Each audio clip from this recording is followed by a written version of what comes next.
Bismillahirrahmanirrahim. Tağna oqçilli bette ütte olşdina. Vaydolçu Noqçimet Instituti ve ana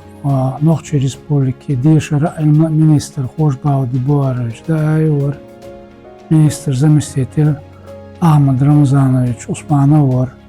Uza dicen dolhuma din dol amel yuqrli политический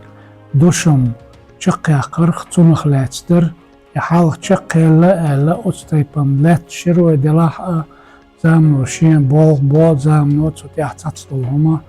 خيتم بيش أولي خردريتي هلا تسوتي دالي نوي تسوتي عدديشتو هما تان قوزا بيلغو داقا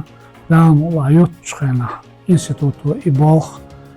چق باقنا يوغ أرباق كيتش بيربو دام الله يوغ نوخشي متدت اقوتشخينا إذا كيتش أريا لوي نوخشي ريسبوبليكا نوخشي مت نوخشي يوزنز بال بولشتوش مسو أدمنا مسو حكمتنا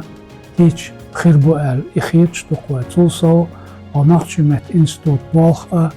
أستنا إشكول شكا دولحال ألسم داقا سوتيغا بيش بالخ لق باقا أيسري باقا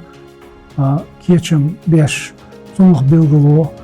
ministru ma'alları tümt edilirse iza bilgil daqim doy dam Allah qana yo Hoşbavdi Buarıc'da kuza oru alla tümt tanqiytir xirdu din institut beolashsa